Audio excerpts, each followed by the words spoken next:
আসসালামু আলাইকুম সুপ্রিয় শিক্ষার্থীবৃন্দ, শিমুল মেমোরিয়াল নর্থসাউথ স্কুল অ্যান্ড কলেজের অনলাইন ক্লাসে দশম শ্রেণীর শিক্ষার্থীদের স্বাগতম। আজকে দশম শ্রেণীর বাংলাদেশের ইতিহাস ও বিশ্ব সভ্যতা ক্লাসে প্রতিদিনের মতো আমি তোমাদের সাথে আছি জেসিন খাতুন জেসি। আচ্ছা, শুরুতেই একটা ছবি দেখা যাচ্ছে। এই ছবিতে কি লেখা আছে এটা দেখে অবশ্যই তোমরা অনুমান করতে পারবা যে কোন অধ্যায়ের উপর ক্লাস হবে। এখানে যে ব্যানার ফেস্টুন লেখা আছে, মাঝে আমরা কয়েকটা লেখা দেখতে পাচ্ছি। রাষ্ট্রভাষা বাংলা চাই, আমাদের দাবি মানতে হবে। এই ধরনের আন্দোলন হয়েছিল আসলে কখন, কিভাবে, সেটা জানতে পারবেন। অধ্যায় 11 ভাষা আন্দোলন ও পরবর্তী রাজনৈতিক ঘটনা প্রবাহ। শিক্ষণফল আজকের পাঠ শেষে ভাষা আন্দোলনের তাৎপর্য ব্যাখ্যা করতে পারবে। 21শে ফেব্রুয়ারিকে আন্তর্জাতিক মাতৃভাষার স্বীকৃতির প্রেক্ষাপট এবং এর মর্যাদা বর্ণনা করতে পারবে। যুক্তফ্রন্ট গঠন এবং পরবর্তী ঘটনা প্রবাহ মূল্যায়ন করতে পারবে। আলোচ্য বিষয় ভাষা আন্দোলনের পটভূমি, ভাষা আন্দোলনের চূড়ান্ত পর্যায়, ভাষা আন্দোলনে নারী অর্থাৎ ভাষা আন্দোলনে নারীদের ভূমিকা, ভাষা আন্দোলনের তাৎপর্য, মুসলিম লীগ ও তার অগণতান্ত্রিক কর্মকাণ্ড, আওয়ামী মুসলিম লীগ থেকে আওয়ামী লীগ, যুক্তফ্রন্ট এবং প্রাদেশিক নির্বাচনের তাৎপর্য। ভাষা আন্দোলন আসলে ভাষা আন্দোলন কোথা থেকে ভাষা আন্দোলনের সূত্রপাত হয়? এই ভাষা আন্দোলনটা ছিল বাঙালি জাতির সংস্কৃতি স্বাধিকার আন্দোলন এবং পরবর্তীতে এই আন্দোলনটা অর্থনৈতিক এবং রাজনৈতিক রূপ দান করে। এই আন্দোলনটাই ছিল বাঙালি জাতীয়তাবাদের প্রথম ভিত্তি। ভাষা আন্দোলনের মাধ্যমে বাঙালি জাতীয় চেতনার উন্মেষ হয় এবং পরবর্তীতে মাত্র সংখ্যা 1947 সালে দুইটা দেশ বিভক্ত হয়, ভারত এবং পাকিস্তান, অর্থাৎ ভারতীয় উপমহাদেশ সৃষ্টি হয়। এই পাকিস্তান রাষ্ট্রের জন্মের পর থেকেই সংখ্যাগরিষ্ঠ পূর্ব পাকিস্তানের জনগোষ্ঠীর 54% মুখের ভাষা বাংলা হওয়া সত্ত্বেও মাত্র সংখ্যাগরিষ্ঠ 3.27% লোকের ভাষাকে অগ্রাধিকার দেওয়ার জন্য উর্দুকে পাকিস্তানের রাষ্ট্রভাষা করার জন্য তারা সোচ্চার হয়ে ওঠে। বাঙালি জাতি প্রতিবাদ মুখর হয়ে ওঠে এবং তাদের শুরু থেকে দাবি ছিল যে পূর্ব পাকিস্তানের ভাষা তাদের বাঙালি এবং তাদের রাষ্ট্রভাষা মুখের ভাষা হবে বাংলা। এই থেকে শুরু হয় ভাষা আন্দোলন এবং পরবর্তীতে এই আন্দোলন 1952 সালে চূড়ান্ত রূপ ধারণ করে এবং যার প্রেক্ষাপটে 1971 সালে দীর্ঘ 9 মাস যুদ্ধ রক্তক্ষয়ী সংগ্রামের মাধ্যমে বিশ্বের বুকে একটি বাংলাদেশ বলে একটি স্বাধীন দেশ মানচিত্রে স্থান করে নেয়। ভাষা আন্দোলনের পটভূমি 1947 সালে 14 আগস্ট ভারত উপমহাদেশ বিভক্ত হয়ে পাকিস্তান সৃষ্টি হয় এবং পাকিস্তানের দুই অংশের মধ্যে ইতিহাস, সংস্কৃতি, ভাষা কোনো কিছুরই মিল ছিল না। প্রায় 1000 মাইল দূরত্বের ব্যবধানে এই দুটো দেশের মধ্যে বা এই ভূখণ্ডকে একত্রিত করা হয় শুধুমাত্র ধর্মের ভিত্তিতে। ধর্মকে প্রাধান্য দিয়ে এই দুই ভূখণ্ডকে একত্রিত করা হয় এবং ধর্মীয় সংস্কৃতিকে এবং পূর্ব পাকিস্তানের জনগণকে তাদের অগ্রাধিকার থেকে পশ্চিম পাকিস্তানের শাসক গোষ্ঠীর তারা পাইকারা করতে শুরু করে। অর্থাৎ পাকিস্তান রাষ্ট্র সৃষ্টি হওয়ার পরে পূর্বে থেকে নতুন রাষ্ট্রের ভাষা কি হবে এই নিয়ে প্রশ্ন ছিল এবং মুসলিম লীগের সদস্য বৃন্দ উর্দুকে পাকিস্তানের রাষ্ট্রভাষা করার পক্ষে দাবি জানান এবং তখনই পূর্ব বাংলার পক্ষে ডক্টর মোহাম্মদ শহীদুল্লাহ সহ বিভিন্ন বাঙালি সাহিত্যিক কবি সাহিত্যিকগণের প্রতিবাদ করেন। মুসলিম লীগের প্রভাবশালী নেতারা উর্দুকে পাকিস্তানের রাষ্ট্রভাষার পক্ষে জোরালো মত দেন। এরই প্রেক্ষিতে শুরু হয় রক্তক্ষয়ী আন্দোলন এবং এই আন্দোলনে পৃথিবীর বুকে প্রথম ভাষার জন্য শহীদ হন সালাম, বরকত, রফিক, শফিউর, জব্বার সহ নাম না জানা আরো অনেকেই। বাঙালি একমাত্র জাতি যাদের ভাষার জন্য রক্ত দিতে হয়েছে, জীবন দিতে হয়েছে এবং এই ভাষাকে রক্ষা করার জন্য বুকের তাজা রক্ত ঝরেছে অজস্র প্রাণ এবং অনেক তাজা প্রাণ পুলিশের গুলিতে নির্যাতিত হয়ে বিভিন্নভাবে তারা শারীরিকভাবে পঙ্গু সহ বিভিন্নভাবে তারা নির্যাতিত হয়ে তাদের জীবন বিপন্ন হয়েছে। ভাষা আন্দোলন দুইটা পর্যায়ে, ভাষা আন্দোলনকে দুটি পর্যায়ে ভাগ করা হয়। একটা ছিল প্রথম পর্যায় আর চূড়ান্ত পর্যায়ে। প্রথম পর্যায়টা শুরু হবে 1947 সালে দেশ বিভাগের পর, অর্থাৎ 1948 সাল থেকে, এবং দ্বিতীয় পর্যায়ে অর্থাৎ চূড়ান্ত পর্যায়ে 1952 সাল থেকে শুরু হয়। অর্থাৎ চূড়ান্ত ভাষা আন্দোলন শুরু হয় 1952 সাল থেকে। 1947 সালে পাকিস্তান রাষ্ট্র সৃষ্টির পর থেকেই নতুন রাষ্ট্রের রাষ্ট্রভাষা নিয়ে যে দ্বিমত দেখা দেয়, সেই সময় মুসলিম লীগের যে প্রভাবশালী নেতাদের মানে দৃঢ় প্রত্যয় ছিল যে উর্দুকে রাষ্ট্রভাষা করাই তাদের একমাত্র লক্ষ্য। এবং সে সময় পূর্ব বাংলার পক্ষে ডক্টর মোহাম্মদ শহীদুল্লাহ প্রতিবাদ করেন এবং তার প্রেক্ষাপটে পাকিস্তান রাষ্ট্র সৃষ্টি হওয়ার পরই ঢাকা বিশ্ববিদ্যালয়ের পদার্থ বিজ্ঞানের অধ্যাপক আবুল কাসেমের নেতৃত্বে প্রথম সংগঠন তমুদ্দুল মজলিস নামে প্রথম সংগঠন শুরু হয়। অর্থাৎ তমুদ্দুল মজলিস ছিল ভাষা আন্দোলনের প্রথম সংগঠন। এখানে একটা গুরুত্বপূর্ণ কোশ্চেন, ভাষা আন্দোলনের প্রথম সংগঠনের নাম কি? তমুদ্দুল মজলিস। এটা কার নেতৃত্বে গঠিত হয়? ঢাকা বিশ্ববিদ্যালয়ের পদার্থ বিজ্ঞানের অধ্যাপক আবুল কাসেমের নেতৃত্বে। এই তমুদ্দুল মজলিসের উদ্যোগে এটা ছিল 15 সেপ্টেম্বর প্রথম ভাষায় সংগঠনটা গঠিত হয় এবং এই তমুদ্দুল মজলিসের উদ্যোগে একটা পুস্তিকা তৈরি হয় এবং ভাষা আন্দোলনের উপর প্রথম পুস্তিকাটির নাম ছিল পাকিস্তানের রাষ্ট্রভাষা বাংলা না উর্দু। এটা ছিল ভাষা আন্দোলনের উপর রচিত প্রথম পুস্তিকা। এই পুস্তিকাটিতে রাষ্ট্রভাষা বাংলা করার দাবির পক্ষে বাঙালি জাতি সোচ্চার হয়ে ওঠে এবং এইটাকে বেগবান করার জন্য তমুদ্দুল মজলিসের উদ্যোগে রাষ্ট্রভাষা সংগ্রাম পরিষদ গঠন করা হয়। এই রাষ্ট্রভাষা সংগ্রাম পরিষদের পাশাপাশি পাকিস্তানের প্রভাবশালী গণতান্ত্রিক যুবলীগ, সাংবাদিক, সাহিত্যিক, পত্র-পত্রিকার প্রচার মাধ্যমে সকল জায়গায় বাংলাকে রাষ্ট্রভাষা করার পক্ষে জোরালো দাবি উত্থাপন করা হয়। সবকিছুকে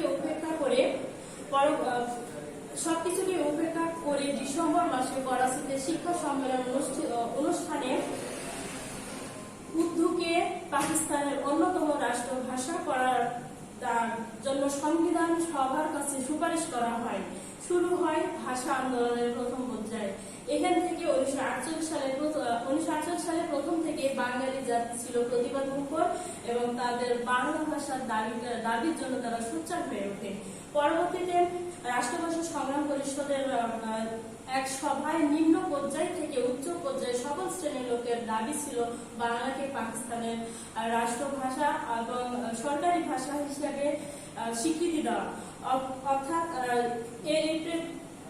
উর্দুকে পাকিস্তানের উর্দুতে গণপরিষদের কার্যক্রম উর্দুতে শুরু হলে পূর্ববঙ্গের সদস্য অর্থাৎ মুসলিম লীগের কংগ্রেস পার্টির পূর্ববঙ্গের সদস্য কুমিল্লা ধীরেন্দ্রনাথ দত্ত এর প্রতিবাদ জানান এবং পরবর্তীতে বিভিন্ন আন্দোলনের মাধ্যমে বা দাবি সোচ্চার হয়ে ওঠে এবং বাঙালি এই ভাষার দাবিতে আরো জোরালো পদক্ষেপ নিতে শুরু করে।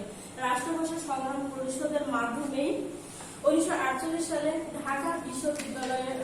ঢাকা বিশ্ববিদ্যালয় সহ সকল শিক্ষা প্রতিষ্ঠানে ধর্মঘট পালন করার উদ্যোগ নেওয়া হয়। অর্থাৎ ভাষার দাবিটা জোরালো হয়ে ওঠে। ঢাকা বিশ্ববিদ্যালয় সহ সারা দেশে সকল শিক্ষা প্রতিষ্ঠান একযোগে ধর্মঘট পালন করে। এই ধর্মঘটের 2রা মার্চ ছাত্র সমাজ এবং বুদ্ধিজীবীদের উপস্থিতিতে ভাষা সংগ্রাম পরিষদ কমিটি গঠন করা হয়। এই কমিটির নেতৃত্বে পূর্ব বাংলার নতুন কমিটির আহ্বানে রাষ্ট্রভাষা সংগ্রাম পরিষদ গঠন করা হয় এবং সেখানে আন্দোলনকারীদের একটাই দাবি ছিল বাংলাকে অন্যতম পূর্ব পাকিস্তানের রাষ্ট্রভাষা হিসেবে স্বীকৃতি দেওয়া এবং পূর্ব ঘোষণা যখন উর্দুকে পশ্চিম পাকিস্তান অর্থাৎ পাকিস্তানের রাষ্ট্রভাষা হিসেবে স্বীকৃতি দেওয়ার ঘোষণা করা হলে বাঙালি জাতি পূর্ব পাকিস্তানের জনগণ এক বাক্যে সোচ্চার হয়ে ওঠে এবং তীব্র আন্দোলনের মুখে 15 মার্চ তৎকালীন পাকিস্তানের মুখ্যমন্ত্রী খাজা নাজিমউদ্দিন পূর্ব বাংলার রাষ্ট্রভাষা সংগ্রাম পরিষদের কমিটির সদস্যদের সাথে আলোচনায় বসেন এবং আলোচনায় তিনি স্বাক্ষর করেন পূর্ব পাকিস্তান অর্থাৎ পূর্ব বাংলার ভাষা রাষ্ট্রভাষাকে স্বীকৃতি দেওয়া সহ তিনি বিভিন্ন চুক্তি স্বাক্ষর করেন। কিন্তু পরবর্তীতে খাজা নাজিমউদ্দিনের বক্তব্যটাকে তোয়াক্কা না করে বা এটা ছিল শুধুমাত্র পূর্ব বাংলার জনগণকে ক্ষান্ত করার একটা প্রয়াস মাত্র। 1948 সালে 19শে মার্চ ঢাকায় আসেন পাকিস্তানের গভর্নর জেনারেল মোহাম্মদ আলী জিন্নাহ এবং 21শে মার্চ রমনার তৎকালীন রেসকোর্স অর্থাৎ বর্তমান সোহরাওয়ার্দী উদ্যান এবং 24শে মার্চ ঢাকা বিশ্ববিদ্যালয়ের শিক্ষা সমাবর্তন অনুষ্ঠানে তিনি বক্তব্য রাখেন। দুটি বক্তব্যে তিনি উল্লেখ করেন যে Urdu will be state language of Pakistan, অর্থাৎ উর্দু এবং একমাত্র উর্দুই হবে পাকিস্তানের রাষ্ট্রভাষা।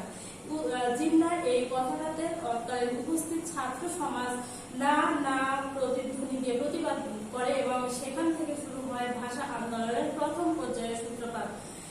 পরবর্তীতে 1948 সালে লিয়াকত আলী খান ঢাকায় এসে আবারও একইভাবে তিনি ঘোষণা করেন যে একমাত্র উর্দুই হবে পাকিস্তানের রাষ্ট্রভাষা। শুরু হয় ভাষা আন্দোলনের প্রথম পর্যায়ের চূড়ান্ত পদক্ষেপ এবং পরবর্তীতে নতুন 1948 সালের শেষে পাকিস্তানের গভর্নর মোহাম্মদ আলী জিন্নাহ আততায়ীর হাতে নিহত হলে নতুন প্রধানমন্ত্রী হন খাজা নাজিমউদ্দিন এবং এখানে তিনি পল্টন ময়দানে আবারও ঘোষণা দেন, অর্থাৎ তার বক্তব্যের মাঝেও জিন্নাহর কথারই প্রতিধ্বনি ছিল। ঢাকা বিশ্ববিদ্যালয়ের ছাত্র সংগ্রাম পরিষদ 30শে জানুয়ারি সভা এবং ছাত্র ধর্মঘটের আহ্বান করে। তার প্রেক্ষাপটে 21শে জানুয়ারি আওয়ামী মুসলিম লীগের সভাপতি মাওলানা আব্দুল হামিদ খান ভাসানীর সভাপতিত্বে বিভিন্ন রাজনৈতিক দলের সর্বদলীয় সভায় এবং সর্বদলীয় কেন্দ্রীয় রাষ্ট্রভাষা সংগ্রাম পরিষদ গঠন করা হয়। এই পরিষদের সিদ্ধান্ত অনুযায়ী 21শে ফেব্রুয়ারি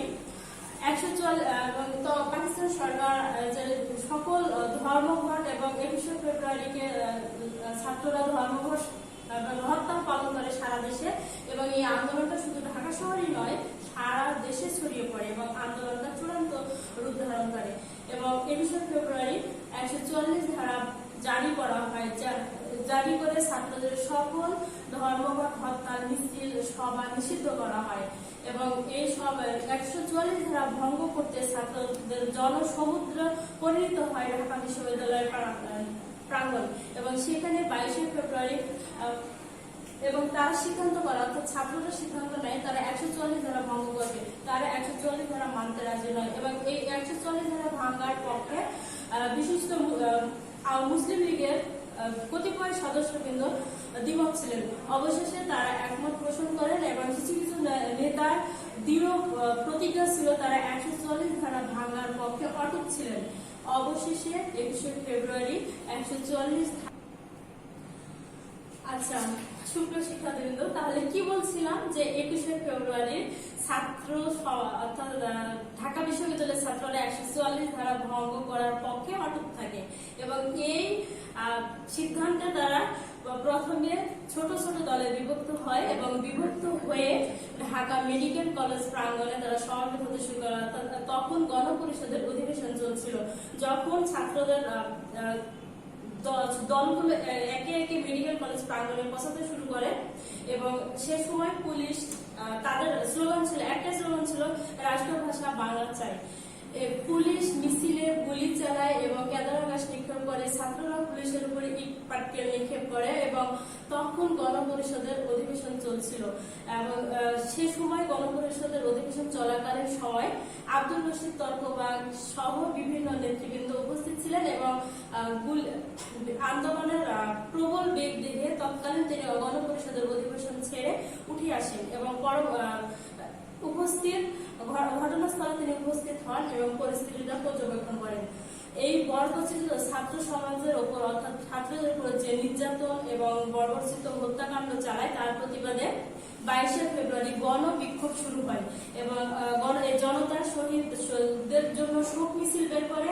আবারও মিছিলের ওপর পুলিশ মিলিটারি লাঠিচার্জ, গুলি, বেওয়ার ইত্যাদি ব্যবহার করতে শুরু করে। এতে শফিউর রহমান সহ বেশ কয়েকজন আহত হন এবং যে স্থানে শফিউর রহমান আহত হন সেই স্থানে ছাত্ররা 23শে ফেব্রুয়ারি একটি স্মৃতিস্তম্ভ বা শহীদ মিনার নির্মাণ করেন এবং যেটা ছিল বর্তমান বাংলাদেশের প্রথম শহীদ মিনার এবং এই শহীদ মিনার স্থপতি ছিলেন শহীদ শফিউলের পিতা হামিদুর রহমান এবং সেখানে 1963 সালে অস্থায়ী শহীদ মিনার নির্মাণ করা হয়। পরবর্তীতে 1971 সালে পাকিস্তান হানাদার বাহিনী শহীদ মিনারটি ভেঙে দেয় এবং ভেঙে দেওয়ার পরে 1972 সালে বর্তমান শহীদ মিনার স্থাপন করা হয়, যেটা এখন সারা দেশে অর্থাৎ ঢাকা বিশ্ববিদ্যালয়ের যে কেন্দ্রীয় শহীদ মিনার রয়েছে সেটা ছিল সেই সময়কার অর্থাৎ শহীদ শিল্পী হামিদুর রহমানের নকশা অনুযায়ী তৈরি শহীদ মিনার। প্রবল আন্দোলনের মুখে পাকিস্তানের জাতীয় পরিষদ বাংলাকে পাকিস্তানের অন্যতম রাষ্ট্রভাষা হিসেবে স্বীকৃতি দেয়, অর্থাৎ 1956 সালের সংবিধানে বাংলাকে রাষ্ট্রভাষা হিসেবে মর্যাদা দেয়। আচ্ছা, এখানে একটা ছবি দেখা যাচ্ছে, এই ছিল সর্বকনিষ্ঠ ভাষা শহীদ খয়রুল্লাহ। ভাষা আন্দোলন নারী 1948 সালে ভাষা আন্দোলনের তৎকালীন এদেশে নারী সমাজ প্রত্যক্ষ সক্রিয় অংশগ্রহণ করেছিল, অর্থাৎ নারী সমাজের ভূমিকা ছিল নজর কাড়ার মতো। ঢাকার বাইরেও নারী সমাজের ভূমিকা ছিল সক্রিয় এবং প্রতিবাদী। পোস্টার এবং বিভিন্ন নারী নেতৃত্বে বিভিন্ন আন্দোলনে যোগদান এবং ভাষা আন্দোলনের পোস্টার প্রচারপত্রের মাধ্যমে আন্দোলন সচল রাখার তৎপরতা চালানোর সময় 1949 সালের 23শে আগস্ট গ্রেপ্তার হন লিলি চক্রবর্তী। এখানে দুটো দেখা যাচ্ছে ছবিতে কি দেখা যাচ্ছে যে নারীরা কিভাবে সক্রিয়ভাবে আন্দোলনে যোগদান করছিল। ভাষা আন্দোলনের তাৎপর্য। আচ্ছা, 1952 সালের 21শে ফেব্রুয়ারি দিনটি ছিল বৃহস্পতিবার, বাংলা 8ই ফাল্গুন এবং এই যে ভাষা আন্দোলনটা বাঙালি জাতির এর গুরুত্ব বা তাৎপর্যতা যে কতখানি বাঙালি জাতির জন্য গুরুত্বপূর্ণ সেটা উপলব্ধি করতে হবে এবং ভাষা আন্দোলনের মাধ্যমে পরবর্তীতে বাঙালি জাতি এটা ছিল বাঙালির প্রথম প্রতিবাদ মুখর আন্দোলন এবং এর মাধ্যমে বাঙালির জাতীয় চেতনার বীজ বপন হয় এবং পরবর্তীতে 52 সালের পরে আসে 54 এবং তারপরে 62 শিক্ষা আন্দোলন, 66 6 দফা এবং 69 গণ অভ্যুত্থান, 70 নির্বাচন এবং পরবর্তীতে তারই হাত ধরে আসলে 71 সালের মুক্তিযুদ্ধ, যেটার মাধ্যমে আজকের এই বাংলাদেশ। মুসলিম লীগ ও তার অগণতান্ত্রিক কর্মকাণ্ড।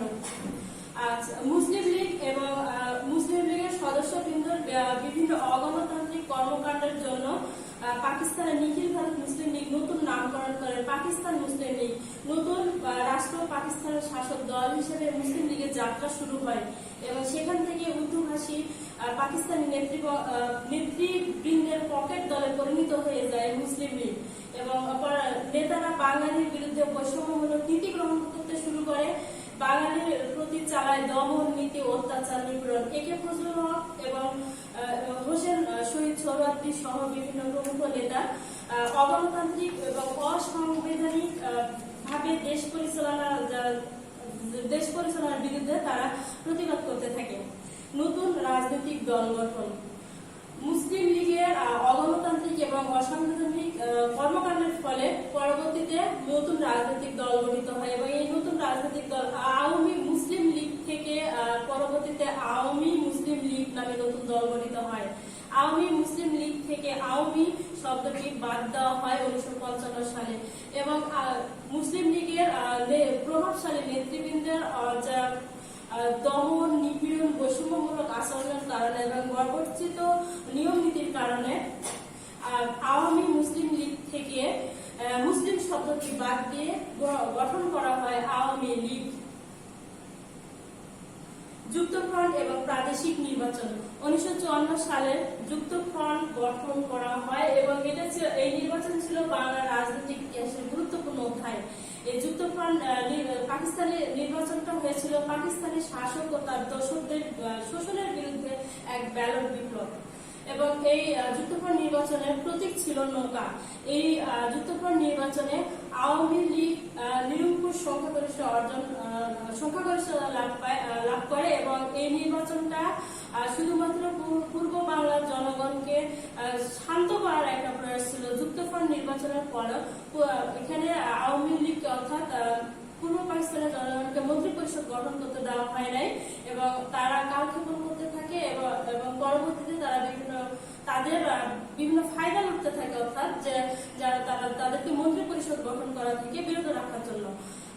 এর প্রেক্ষাপটে 1951 সালে পূর্ব পাকিস্তান প্রাদেশিক পরিষদের নির্বাচন অনুষ্ঠিত হওয়ার কথা ছিল, কিন্তু তাদের ছিল শুধুমাত্র কাল বিলম্ব করার একটা প্রয়াস এবং সেই 51 সালের নির্বাচনটাকে পরবর্তীতে তারা পেছাতে 54 সালে নিয়ে আসে এবং 8ই মার্চ তারিখ ধার্য করা হয়। যুক্তফ্রন্ট গঠনের পটভূমি ব্যবস্থাপক কর্মসূচি। যুক্তফ্রন্ট কেন গঠন করা হয়েছিল এবং এই যুক্তফ্রন্ট গঠন করার পিছনে ছিল পূর্ব পাকিস্তানের জনগণের এই নির্বাচনটা ছিল একটা তাদের স্বায়ত্ত শাসন অর্থাৎ তাদের স্বাধীনতার আরেকটা প্রথম প্রয়াস এবং আওয়ামী মুসলিম লীগের অগণতান্ত্রিক কর্মকাণ্ড এবং মুসলিম লীগের সদস্যদের অর্থাৎ তাদের দেশীয় দোষদের কর্মকাণ্ড থেকে বিরত থাকা এবং পূর্ব পাকিস্তানের জনগণের দাবি, তাদের অধিকার এবং তাদের স্বাধিকার আন্দোলনকে বেগবান করার এটা ছিল পূর্ব বাঙালির জন্য আরেকটা প্রয়াস এবং এই নির্বাচনের মাধ্যমে বাঙালি তাদের সংখ্যাগরিষ্ঠতা অর্থাৎ পূর্ব পাকিস্তানের আওয়ামী মুসলিম লীগের গ্রহণযোগ্যতা এবং পূর্ব পাকিস্তানের জনগণের বাঙালিদের দাবিটাকে একছত্রভাবে তাৎপর্য বহন করে এবং পরবর্তীতে যুক্তফ্রন্ট 21 দফা কর্মসূচি দেয় এবং এই কর্মসূচি যুক্তফ্রন্টের কর্মসূচি 21 দফা কর্মসূচিগুলো পরবর্তীতে ছাত্রদের 11 দফা এবং 66 সালের 6 দফার মধ্যে অন্তর্নিহিত থাকে এবং এই নির্বাচনের একটা কর্মসূচির মধ্যে অন্যতম ছিল যে পাকিস্তানের রাষ্ট্রভাষা বাংলাকে অন্যতম রাষ্ট্রভাষা হিসেবে স্বীকৃতি দেওয়া এবং নিজস্ব একটা স্বাধীন রাষ্ট্র গঠন করা, স্বায়ত্তশাসন এবং নিজস্ব ভূখণ্ড গঠন করা। নির্বাচনের ফলাফল। যুক্তফ্রন্ট নির্বাচনের ফলাফল ছিল একটা সুদূর প্রসারী এবং এই ফলাফলে আওয়ামী লীগ নিরঙ্কুশ সংখ্যাগরিষ্ঠ অর্জন করে এবং এই নির্বাচনে পূর্ব পাকিস্তান নির্বাচনের আসন ছিল 309টি আসনের মধ্যে শতকরা 37.19% ভোট দেয় পূর্ব পাকিস্তান, অর্থাৎ সর্বাধিকার ভোটের মাধ্যমে এই দলটা নির্বাচন নিরঙ্কুশ সংখ্যাগরিষ্ঠতা অর্জন করে এবং 309টি আসনের মধ্যে 223টি আসন লাভ করে। ক্ষমতাসীন মুসলিম লীগ পায় মাত্র 9টি আসন। এটি ছিল যুক্তফ্রন্ট নির্বাচনের ফলাফল এবং নির্বাচনের তাৎপর্য ছিল 1954 সালে যে যুক্তফ্রন্ট নির্বাচন হয় এবং এই নির্বাচনে মুসলিম লীগের অন্যায় বৈষম্যমূলক আচরণ এবং তাদের পূর্ব বাংলার জনগণের প্রতি যে তাদের দমন নীতি নিপীড়ন এই থেকে ছিল তাদের শাসনের বিরুদ্ধে বাঙালি জাতির ঐক্যবদ্ধ প্রতিবাদ এবং বাঙালি জাতি এই থেকে নির্বাচনের মাধ্যমে মুসলিম লীগকে বুঝিয়ে দিতে চেয়েছিল যে পূর্ব বাংলার জনগণ মুসলিম লীগকে চায় না এবং যুক্তফ্রন্টের মধ্যে দিয়ে আওয়ামী মুসলিম লীগের সর্বোচ্চ আসন ভবিষ্যতে তাদের পূর্ব বাংলার বলিষ্ঠ নেতৃত্ব প্রতিষ্ঠার একটা সূত্রপাত হয় এবং এর মাঝে এই নির্বাচনে মুসলিম লীগ ও বাঙালি নেতৃত্বের প্রতি বাঙালির যে ব্যাপক অনাস্থা অর্থাৎ যুক্তফ্রন্ট নির্বাচনের মাধ্যমে মুসলিম লীগের প্রতি বাঙালি জাতির যে একটা অনাস্থা, তাদেরকে পূর্ব বাংলার জনগণ যে হেয় করে বা তাদেরকে চায় না, এটা প্রমাণ হয়ে যায়। যুক্তফ্রন্টের মন্ত্রিসভা গঠন। 1954 সালের নির্বাচনে যুক্তফ্রন্টে শেরে বাংলা একে ফজলুল হকের নেতৃত্বে 14 সদস্য বিশিষ্ট মন্ত্রিসভা গঠন করা হয় এবং মুখ্যমন্ত্রী ছাড়াও অর্থ, রাজস্ব এবং স্বরাষ্ট্র বিভাগের দায়িত্ব নেন একে ফজলুল হক, শেরে বাংলা একে ফজলুল হক এবং অন্যান্য সদস্যের মধ্যে আবুল হোসেন সরকার বিভাগ এবং স্বাস্থ্য ও স্থানীয় সরকার বিভাগের দায়িত্ব নেন সৈয়দ আজিজুল হক। যুক্তফ্রন্টের মন্ত্রিসভা বাতিল এবং পূর্ব বাংলায় কেন্দ্রীয় শাসন। যুক্তফ্রন্ট নিরঙ্কুশ জয় করাটাকে মুসলিম লীগ সুনজরে দেখেন, অর্থাৎ যুক্তফ্রন্ট নির্বাচনে যে নিরঙ্কুশ সংখ্যাগরিষ্ঠ লাভ পায় সেটাকে মুসলিম লীগ সুনজরে দেখতে পায়, অর্থাৎ তারা যুক্তফ্রন্ট সরকারের বিরুদ্ধে ষড়যন্ত্র করতে থাকে এবং কেন্দ্রীয় সরকার বিরাট ভাষণ হয়ে যান এবং পরবর্তীতে তিনি নির্বাচনী প্রতিশ্রুতি অনুযায়ী 21শে ফেব্রুয়ারিকে সরকারি ছুটি ঘোষণা করা হয়। বর্ধমান হাউসকে বাংলা ভাষার গবেষণা প্রতিষ্ঠান হিসেবে স্বীকৃতি দেওয়া হয়। এছাড়াও সরকার সুযোগ বুঝতে থাকে যে কোন অজুহাতে যুক্তফ্রন্ট মন্ত্রিসভা বাতিল করতে হয়। এমন অবস্থায় মে মাসে কেন্দ্রীয় কারাগারের সামনে কারা কর্তৃপক্ষ এবং স্থানীয় জনগণের মাধ্যমে মধ্যে একটা রক্তাক্ত সংঘর্ষ ঘটে। এই ঘটনাকে কেন্দ্র করে যুক্তফ্রন্ট মন্ত্রিসভাকে মন্ত্রিসভা যে আইন শৃঙ্খলা রক্ষা করতে ব্যর্থ হয়েছে, এই ঘটনাকে তারা হাইলাইট করতে শুরু করে এবং এই সময় একসময় নিউ ইয়র্ক টাইম পত্রিকা একে ফজলুল হকের এক সাক্ষাৎকারকে বিকৃতি করে ঘোষণা দেয় এবং অবশেষে কেন্দ্রীয় মুসলিম লীগ সরকার 1935 সালে ভারত শাসন আইনের 92 অনুচ্ছেদ অনুযায়ী ধারা বলে 1954 সালের 30শে মে যুক্তফ্রন্ট নির্বাচনটাকে বাতিল করে এবং মাত্র 56 দিনের এই যুক্তফ্রন্ট মন্ত্রিসভা শাসন করতে পেরেছিল মাত্র 56 দিন। এই 56 দিন পর যুক্তফ্রন্ট মন্ত্রিসভার অবসান হয়। মূলত এটা ছিল মুসলিম লীগ ও পাকিস্তানের কেন্দ্রীয় সরকারের ষড়যন্ত্র, অর্থাৎ যুক্তফ্রন্ট মন্ত্রিসভাকে শরিক দলের মধ্যে ক্রন্দনের কারণে ঘন ঘন যে রাজনৈতিক অস্থিতিশীলতা আসছিল, এই ষড়যন্ত্রটাকে তারা হাইলাইট করতে শুরু করে এবং মাত্র 4 বছরে 7 মন্ত্রিসভার পতন হয় এবং কেন্দ্রীয় সরকার 3 বার গভর্নরের শাসন জারি করে। যুক্তফ্রন্টের মধ্যেই ক্ষমতার দ্বন্দ্ব এবং কেন্দ্রীয় শাসনটাকে কেন্দ্র করে বিভিন্ন গণতান্ত্রিক ব্যবস্থা গড়ে উঠতে তারা ব্যর্থ হয়। বাতিল হয়ে যায় যুক্তফ্রন্ট মন্ত্রিসভা। এই ছিল আজকের আলোচনা এবং এই থেকে যে প্রশ্নগুলো ছিল একটু ঘুরে অবশ্যই তোমরা মনোযোগ সহকারে দেখবা যে এগুলো তোমরা উত্তর দিতে পারছো কিনা। আব্দুল সালাম কবে শহীদ হন? যুক্তফ্রন্ট মন্ত্রিসভার সদস্য সংখ্যা কতজন ছিল? নির্বাচনের যুক্তফ্রন্টের প্রতীক কি ছিল? যুক্তফ্রন্টের 21 দফা রচয়িতা কে? কার নেতৃত্বে তমুদ্দুন মজলিস গঠিত হয়? এই প্রশ্নগুলো এর মধ্যেই ছিল এবং তোমরা একটু অবশ্যই বইটা বাসায় চর্চা করবে এবং বোর্ড বই অবশ্যই পড়তে হবে। বোর্ড বই পড়া ছাড়া কোনো উপায় নেই, এই অবশ্যই তোমরা জানো এবং ভালোভাবে চর্চা করবে। পরবর্তীতে রিভিশন টপলেস নেওয়া হবে এবং রিভিশন টপলেসের জন্য সবাই বইটা ভালোভাবে চর্চা করবে এবং রিভিশন টপলেসের জন্য সবাই সুন্দরভাবে প্রস্তুতি নেবে। সবাইকে অসংখ্য ধন্যবাদ। পরবর্তী ক্লাসের জন্য আমন্ত্রণ জানিয়ে আজকের মতো এখানে বিদায়।